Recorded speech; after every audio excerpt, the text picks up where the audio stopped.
TVR Parlemen dimanapun Anda berada.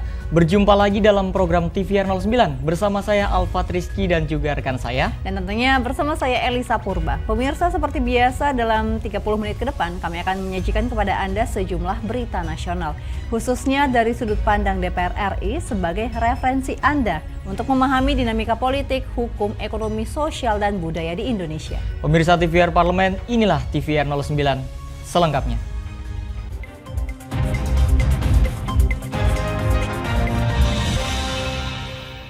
Pemirsa, berita pertama mengenai Komisi 6 DPR RI yang berharap pemerintah mempertimbangkan segala aspek sebelum memberlakukan kebijakan terkait pelarangan ekspor konsentrat tembaga. Mengingat progres hilirisasi yang seharusnya dilakukan setelah 3 tahun Undang-Undang Minerba diberlakukan, namun terhambat akibat pandemi COVID-19. Berdasarkan Undang-Undang Pertambangan Mineral dan Batubara atau Minerba sejak Juni 2023, ekspor konsentrat tembaga dilarang dalam rangka hilirisasi sumber daya alam nasional. Komisi 7 DPR RI menilai penerapan aturan larangan ekspor tembaga harus dilihat dari pertimbangan dari berbagai aspek. Hingga saat ini, pemerintah belum mengeluarkan kebijakan resmi terkait pelarangan ekspor konsentrat tembaga. Wakil Ketua Komisi 7 DPR RI Bambang Haryadi menjelaskan, larangan tersebut dibuat untuk memacu keseriusan pemegang izin usaha pertambangan melakukan hilirisasi atau mengolah tembaga mentah menjadi barang setengah jadi. Adapun program hilirisasi merupakan amanat Undang-Undang Minerba yang harus dilakukan setelah 3 tahun undang-undang diberlakukan. Namun progres hilirisasi di dalam negeri terhambat akibat pandemi COVID-19. Untuk itu, larangan ekspor tembaga perlu mempertimbangkan segala aspek sebelum benar-benar diberlakukan. Pembuat smelter, khususnya PT Freeport maupun PT Antam kan, bagaimana mencari solusi kan terkait kejadian pandemi tersebut gitu. Karena ini ketentuan di undang-undang, tapi undang-undang kita kan harus juga melihat kondisi juga. Karena kondisi yang terjadi itu karena force major yang bukan dikarenakan oleh kelalaian manusia ataupun keinginan kita gitu loh. Wakil Ketua Komisi 7 DPR RI Bambang Haryadi menambahkan, ekosistem industri hulu dan hilir sehingga tembaga mentah dalam negeri bisa terserap maksimal untuk diolah menjadi barang setengah jadi dan menjadikan nilai ekspornya lebih tinggi. Dari Jawa Timur, Akbar Prakoso, TVR Parlemen melaporkan. Kita beralih ke informasi selanjutnya. Pemirsa, mengingat keahlian khusus serta tanggung jawab yang besar seorang hakim dalam menjalankan tugas peradilan, Komisi 3 DPR RI menilai hakim layak mendapatkan keamanan, kesejahteraan, dan fasilitas yang memadai. Realisasi pemenuhan fasilitas dan infrastruktur hakim oleh negara merupakan bagian terpenting dalam pelayanan publik yang berkeadilan dan memperkokoh independensi hakim. Komisi 3 DPR RI akan terus berupaya memperjuangkan pemenuhan hak-hak tersebut. Anggota Komisi 3 DPR RI Adang Darajatun menilai hakim mempunyai keahlian khusus dan tanggung jawab yang besar dalam menjalankan tugas peradilan. Untuk itu, hakim layak mendapatkan keamanan, kesejahteraan, dan fasilitas memadai yang tentunya diatur dalam peraturan pemerintah. Kita tahu APBN kita terbatas ya, tapi kita akan berusaha untuk memperjuangkan bagaimana pengadilan dalam bentuk apakah itu gedungnya, apakah yang tadi jelas masalah kesejahteraan. Kita dari Komisi 3 akan memperjuangkan masukan-masukan dari pengadilan tinggi. Anggota Komisi 3 DPR RI Jaki Uli menilai fasilitas yang didapatkan hakim masih kurang memadai, khususnya fasilitas keamanan, karena hakim rawan ancaman terkait putusan yang dikeluarkan. Untuk itu harus ada standar pengamanan khusus kepada hakim. Ingat para hakim tinggi yang ada di sini, itu mereka rata-rata adalah menduduki jabatan yang cukup tinggi. Golongan 4E, itu kalau di kemiliteran atau polisi itu 2 bintang. So, mereka menduduki tempat atau fasilitas tempat di mana ruangannya tidak begitu memadai. Itu mereka mengeluhkan, itu perlu kita juga sampaikan mungkin. Kemudian masalah keamanan, keputusan yang mereka buat. Keputusan yang dibuat itu terkadang merupakan ancaman bagi dirinya. Dari Lampung, Bondan Imana, TVR Parlemen melaporkan. Pemirsa, DPR RI berharap permasalahan penerimaan siswa dengan sistem zonasi bisa segera diselesaikan. Yap, dan informasi selengkapnya akan kami hadirkan usai jeda. Tetaplah di TVR 09.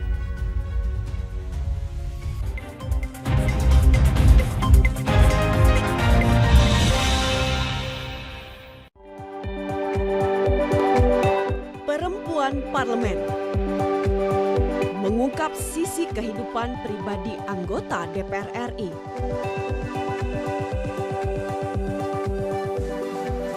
Dan partisipasi perempuan dalam politik dan publik. Dan usaha mewujudkan aspirasi masyarakat di setiap sidang sebagai wakil rakyat.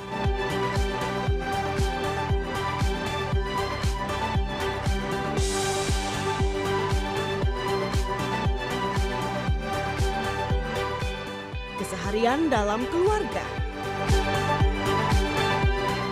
Jangan lewatkan Perempuan Parlemen. Hanya di TVR Parlemen. DPR RI memiliki fungsi diplomasi dalam menjalankan politik luar negeri sesuai dengan pasal 116 Undang-Undang MD 3. Kontribusi aktif BKSAP DPR RI memainkan peranan penting dalam memenangkan persaingan global melalui IPU, IPA, IPPF, AIPA, dan PUIK. BKSAP memiliki komitmen yang tinggi dalam krisis kemanusiaan dunia. Fungsi diplomasi dijalankan untuk mendukung upaya pemerintah dalam melaksanakan politik luar negeri. Sini ditambang. Konflik yang terjadi, Sini tidak mengizinkan. masalah yang tersisihkan menjadi kesenjangan sosial. Ya namanya rakyat kecil gak bisa apa-apa, mau komplain juga gak didengar. Sebab apa? Itu menyangkut isi perut kami semua. Bagaimana memutus keterbatasan untuk didengar? Jadi kalau misalnya masyarakat sudah merasa tidak lagi ada yang memperjuangkan aspirasinya, maka masyarakat memang sangat berhak untuk meminta dewan yang mewakili mereka di parlemen. Kami menyusuri batas-batas peristiwa, mengurai berbagai polemik yang terjadi, meluruhkan suara-suara marginal, menjadi nyata dalam setiap aspirasi, melaksanakan tugasnya sebagai wakil rakyat. Saksikan aksi Dewan segera hanya di TVR Parlemen.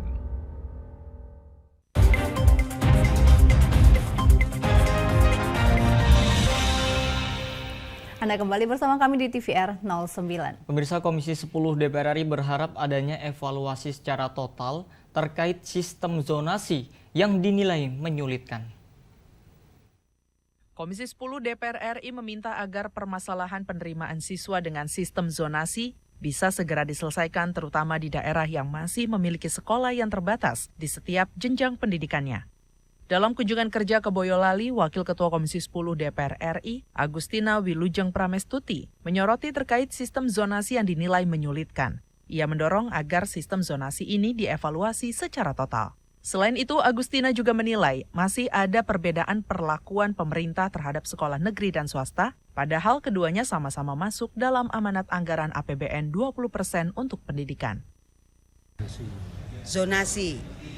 Ini zonasi ini Dinas Pendidikannya pusing, sekolahnya pusing, orang tua murid juga pusing.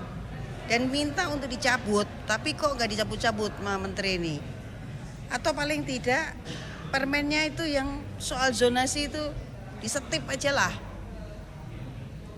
Nggak usah ada zonasi. Di Jawa Tengah ini ada berapa jumlah SMA ini ya, kecamatan yang tidak memiliki SMA. Mau bangun SMA segera dalam waktu 1 tahun kan ya nggak mungkin. Dan itu kalau ada zonasi, yang tinggal di kecamatan nggak ada SMA-nya terus piye? Padahal yang harus kita lihat adalah siswanya. Siswanya ini mau sekolah negeri, mau sekolah swasta itu haknya sama terhadap APBN. Agustina mendorong bantuan anggaran kepada PTS maupun sekolah-sekolah swasta untuk ditingkatkan sebagai bentuk kehadiran negara. Dari Jawa Tengah, Rizky Kurniawan, TVR Parlemen, melaporkan. Dari Komisi 10 kita beralih ke Komisi 11 DPR RI pemirsa yang berharap pemerintah Kota Denpasar bisa mengatasi persoalan sampah serta air bersih yang dinilai membawa dampak buruk bagi kesehatan penduduk, lingkungan dan juga pariwisata di Bali. Kepadatan penduduk dan kedatangan wisatawan menimbulkan penumpukan sampah dan kurangnya ketersediaan air bersih di Kota Denpasar. Komisi 11 mendorong hal tersebut segera diselesaikan. Sekretaris Daerah Kota Denpasar, Ida Bagus Alit Wiradana mengungkapkan, Kota Denpasar kini menghadapi 3 persoalan besar, yakni sampah, air bersih, dan sarana kesehatan yang kurang memadai. Jika 3 hal ini tidak teratasi, maka akan berdampak buruk bagi kesehatan penduduk dan lingkungan, serta pariwisata di Bali. Ia meminta pemerintah pusat membantu pemerintah kota Denpasar untuk mengatasi persoalan sampah ini. Setiap tahun Denpasar kapasitas sampah yang diproduksi setiap harinya hampir 800 ton per hari.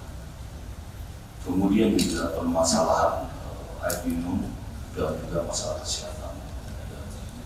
Terkait penanganan sampah, anggota Komisi 11 DPR RI, I Gusti Agung Rai Wirajaya menyarankan agar pemerintah membangun di desa-desa tempat pembuangan sampah, reuse, reduce, recycle, atau TPS 3R, sehingga bisa dihasilkan pupuk dan produk-produk daur ulang yang bermanfaat. Selain sampah, air bersih kini juga menjadi persoalan di Bali. Meningkatnya kebutuhan domestik dan pertumbuhan industri pariwisata menjadi penyebab semakin terkurasnya air tanah di Denpasar, sementara keberadaan sumber air berada jauh dari kota. Untuk membangun TPS 3R yang ada sekarang ini di beberapa hanya ada di Denpasar aja. Bagaimana juga ada subsidi dari pemerintah pusat untuk di desa-desa ini didorong mereka untuk membangun TPS 3R ini. Dari Provinsi Bali, Syahroni, TVR Parlemen melaporkan.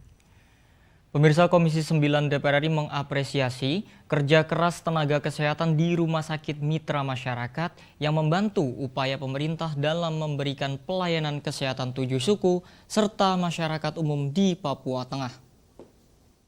Komisi 9 DPR RI menilai sinergitas yang sudah terjalin antara pemerintah Kabupaten Mimika dan PT Freeport Indonesia yang telah bekerja sama dengan BPJS Kesehatan perlu terus dikembangkan. Mengingat sudah banyak manfaat pelayanan kesehatan yang diterima oleh masyarakat setempat. Dalam kunjungan ke Rumah Sakit Mitra Masyarakat di Kabupaten Mimika, Papua Tengah, Wakil Ketua Komisi 9 DPR RI Emmanuel Melkiades Lakalena mengapresiasi tenaga kesehatan di Rumah Sakit Mitra Masyarakat yang telah bekerja sama dalam membantu pemerintah dengan didukung oleh PT Freeport untuk melayani masyarakat 7 suku, serta masyarakat umum dalam rangka memberikan pelayanan kesehatan. Dan juga kami ingin juga mengucapkan terima kasih bagi PT Freeport yang juga dengan caranya terus mendukung rumah sakit ini bisa membantu masyarakat 7 suku dan juga masyarakat di sekitar Timika ini. Dan juga tentu pada Pemda Kabupaten Mimika juga yang sudah menyalurkan juga UHC di tanah Mimika ini dengan atau tanpa mendapatkan support melalui PT Freeport bisa mendapat pelayanan kesehatan secara baik dan itu bekerja sama dengan BPJS Kesehatan. Dan itu juga sudah kerjasama tadi kami dengar juga sangat baik antara mitra dengan rumah sakit umum daerah sehingga layanan kesehatan yang diperoleh di rumah sakit mitra ini apabila membutuhkan rujukan ternyata juga sudah sangat baik juga berjalan dan itu ditopang oleh Pemda Mimika dengan membayar iuran sehingga nanti bisa dilayani melalui kerjasama dengan BPJS Kesehatan tadi. Direktur Jaminan Pelayanan Kesehatan BPJS Kesehatan, Dr. Lili Krenowati menjelaskan, saat ini hampir seluruh kabupaten di Papua Tengah telah tercover jaminan kesehatan, baik dari pemerintah maupun pihak swasta. Dari Papua Tengah, Rifki Makdudi, TVR Parlemen melaporkan. Pemirsa, kasus human trafficking kembali terjadi. Dede Asia, pekerja migran asal Karawang diduga menjadi korban perdagangan orang di Suriah. Pemirsa, informasinya akan kami hadirkan sesaat lagi. Untuk itu tetaplah bersama kami di TVR 09.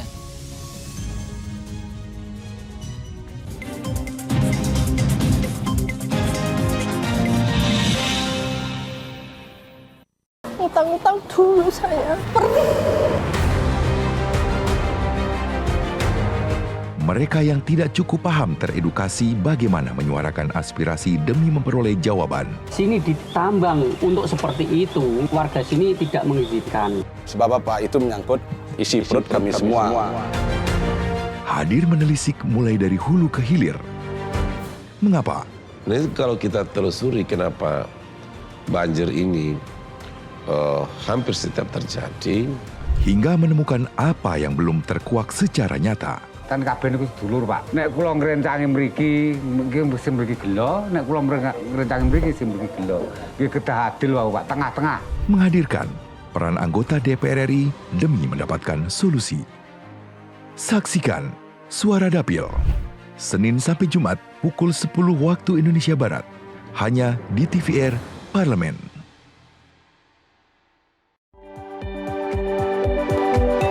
Perempuan Parlemen mengungkap sisi kehidupan pribadi anggota DPR RI.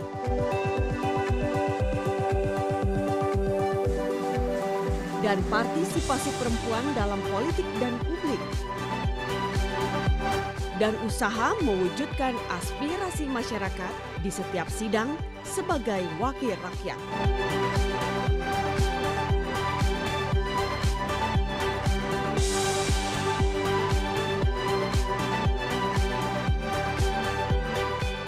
Keseharian dalam keluarga. Jangan lewatkan Perempuan Parlemen. Hanya di TVR Parlemen.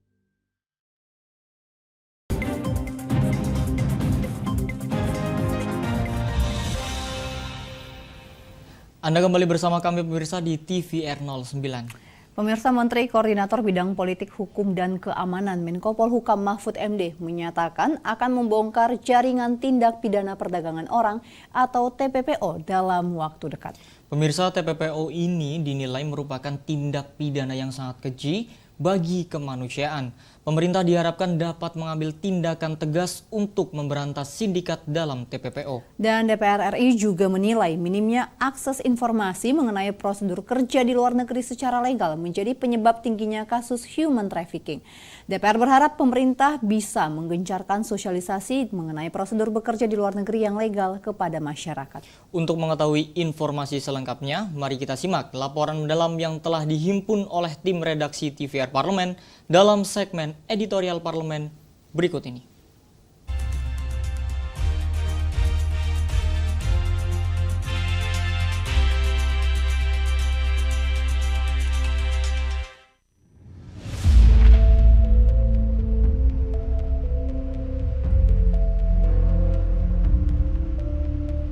Kasus human trafficking bermodus rekrutmen pekerja migran Indonesia ke luar negeri kembali terjadi.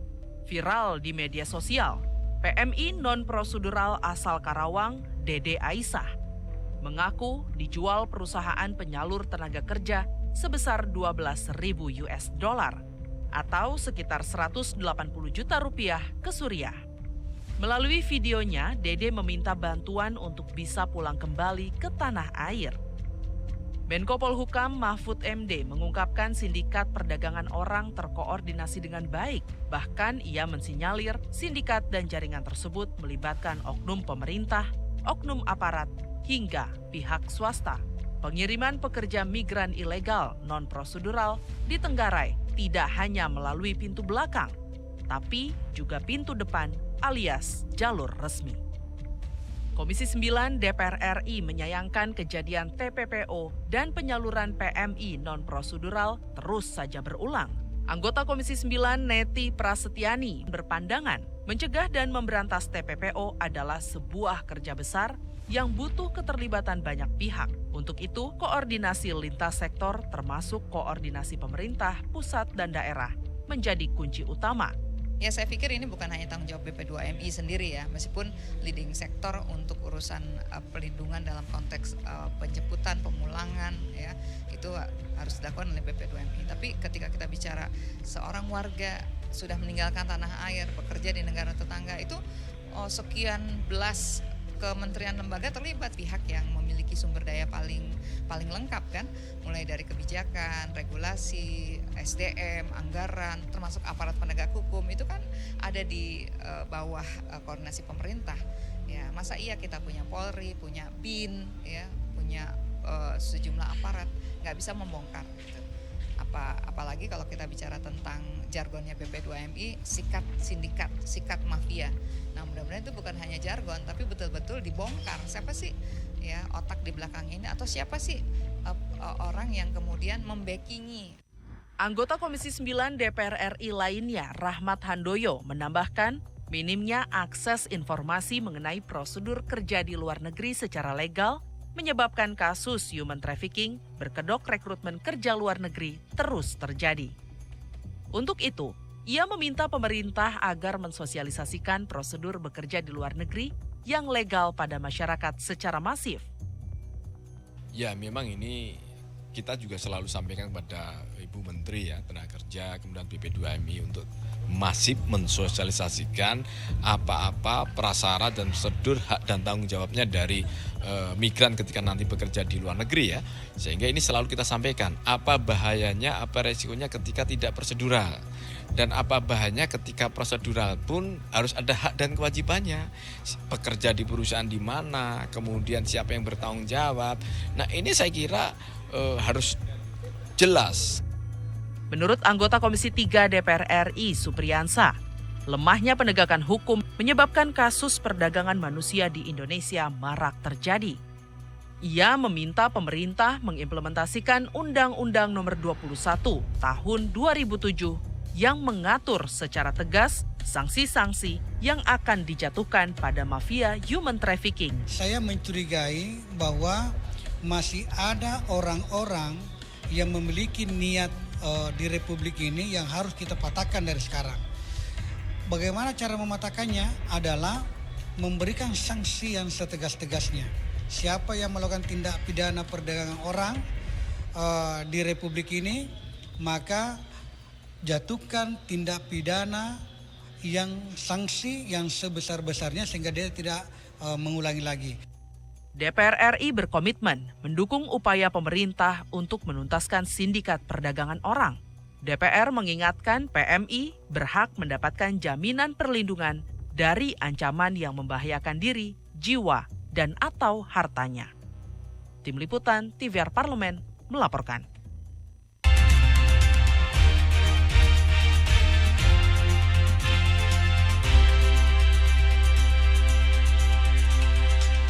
Ya Lisa dan juga pemirsa, semoga kejadian-kejadian seperti kasus TPPO ini tidak terjadi kembali atau setidaknya bisa terus berkurang ya setiap tahunnya Elisa. Dan pemirsa, kita beralih ke informasi selanjutnya, yaitu terkait dengan pemerintah kota Tokyo, Jepang benar-benar memberikan taman dengan layanan sepenuh hati untuk warganya.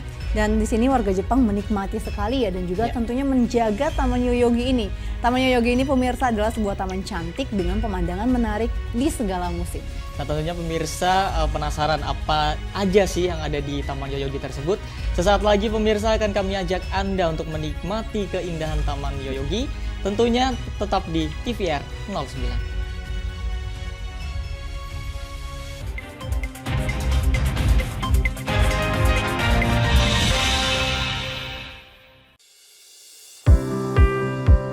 Mengenal tugas dan fungsi DPR RI. Dewan Perwakilan Rakyat atau DPR adalah lembaga negara yang mewakili aspirasi rakyat. Kehadiran DPR RI merupakan salah satu bukti bahwa Indonesia merupakan negara demokrasi. Sebagai salah satu lembaga perwakilan rakyat, apa saja tugas dan fungsi yang diemban DPR RI? Berdasarkan pasal 20A ayat 1 Undang-Undang Dasar 1945, DPR memiliki 3 fungsi, yakni fungsi legislasi, anggaran, dan pengawasan. Tugas dan wewenang DPR berbeda untuk setiap fungsinya. Yang pertama, fungsi legislasi. Menyusun program legislasi nasional atau prolegnas, menyusun dan membahas rancangan undang-undang, menerima rancangan undang-undang yang diajukan oleh DPD, membahas rancangan undang-undang yang diusulkan oleh Presiden ataupun DPD, menetapkan undang-undang bersama dengan Presiden, menyetujui atau tidak menyetujui peraturan pemerintah pengganti undang-undang yang diajukan oleh Presiden untuk ditetapkan menjadi undang-undang. Yang kedua, fungsi anggaran. Memberikan persetujuan atas rancangan undang-undang tentang APBN yang diajukan oleh Presiden. Memberikan persetujuan terhadap pemindah-tanganan aset negara maupun terhadap perjanjian yang berdampak luas bagi kehidupan rakyat yang terkait dengan beban keuangan negara. Menindaklanjuti hasil pemeriksaan atas pengelolaan dan tanggung jawab keuangan negara yang disampaikan oleh BPK. Memperhatikan pertimbangan DPD atas rancangan undang-undang tentang APBN dan rancangan undang-undang terkait pajak, pendidikan, dan agama. Yang ketiga, fungsi pengawasan. Fungsi pengawasan, DPR bertugas melakukan pengawasan terhadap pelaksanaan Undang-Undang APBN dan kebijakan pemerintah, serta membahas dan menindaklanjuti hasil pengawasan yang disampaikan oleh DPD. Demikian penjelasan tentang tugas dan fungsi DPR menurut Undang-Undang. Informasi ini dipersembahkan oleh TV dan Radio Parlemen, Biro Pemberitaan Parlemen, dan Sekretariat Jenderal DPR RI.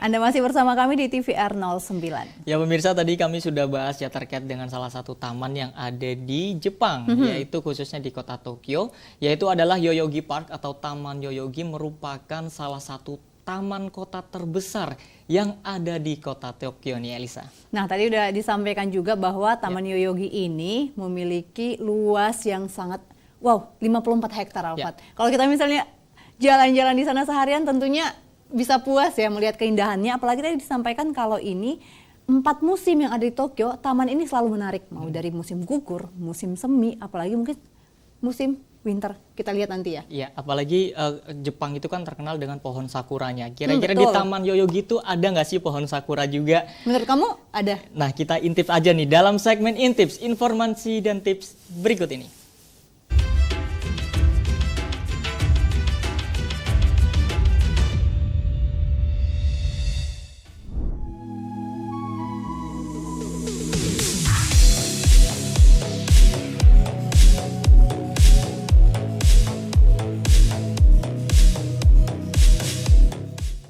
Yoyogi Park atau Taman Yoyogi adalah salah satu taman terbesar yang ada di kota Tokyo, Jepang.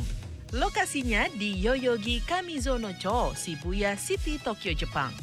Yoyogi Park memiliki luas lebih dari 54 hektar, dikelola secara modern dan mengusung tema utama hamparan langit di tengah kota Tokyo. Taman dibagi menjadi 2 distrik, A dan B. Kejutan menyenangkan, masuk Yoyogi Park tidak berbayar alias gratis. Kawasan distrik A penuh dengan pepohonan dan burung. Tapi kok yang dominan burung gagak ya? Suaranya itu loh.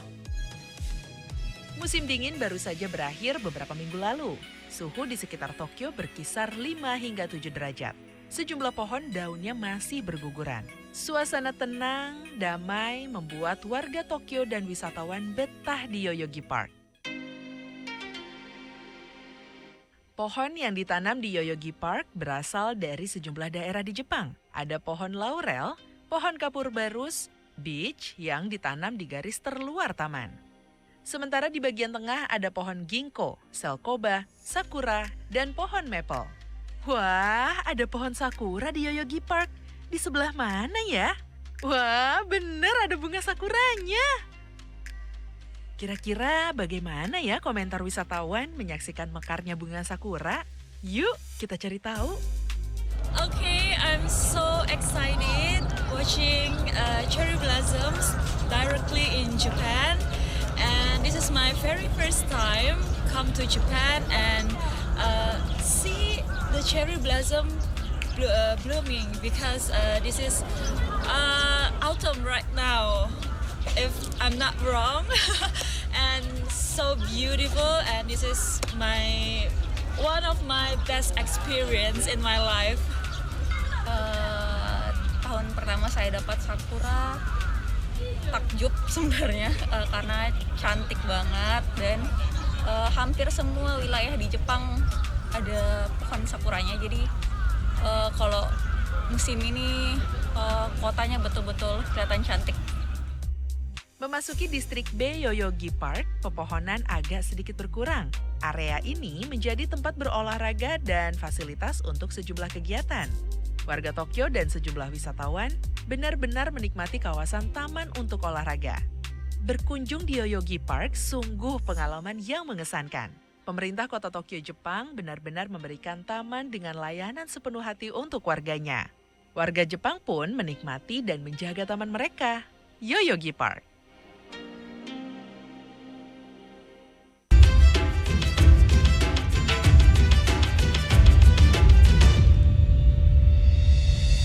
Ya Elisa dan juga pemirsa, sudah disampaikan ya tadi oleh salah satu mahasiswa yang sedang bersekolah atau jenjang pendidikan di sana bahwa di setiap sudut Jepang itu pasti ada pohon sakura. Dan di Yoyogi Park pun ada tadi. Iya, menarik sekali walaupun lagi autumn katanya di sana, tapi masih ada bunga sakura yang mekar. Kalau misalnya kita lihat langsung pasti lebih pink, lebih menarik kali ya Fat ya. Ya, dan banyak aktivitas juga yang bisa dilakukan di Yoyogi Park. Tadi ada yang beberapa olahraga, juga ada yang sekedar jalan-jalan menikmati udara sejuk yang ada di sana. Tertarik? Kayaknya perlu dicoba. Dan pemirsa, di penghujung acara kami informasikan kepada Anda bahwa saat ini DPR RI sedang memasuki masa reses, di mana seluruh anggota Dewan kembali ke daerah pemilihannya masing-masing untuk melaksanakan fungsi representasi DPR, menyerap dan menghimpun aspirasi masyarakat, serta menindaklanjuti dan memberikan pertanggungjawaban kepada konstituen di daerah pemilihannya. Nah, namun pemirsa, meskipun sedang dalam masa reses, sejumlah agenda dan juga program DPR RI lainnya tentunya masih dapat Anda saksikan secara langsung di TVR Parlemen melalui kanal utama, kanal komisi dan juga kanal alat kelengkapan dewan lainnya yang dapat Anda akses di tvr.dpr.go.id. Dan pemirsa TVR Parlemen, demikian TVR 09 edisi pagi ini. Dan kami segenap kru TVR Parlemen yang bertugas tentunya mengucapkan terima kasih telah menyaksikan TVR 09 pagi ini. Ada saya Elisa Purba juga, rekan saya. Saya Alfat Rizky, sampai berjumpa kembali di TVR 09 esok pagi. TVR Parlemen, referensi Indonesia.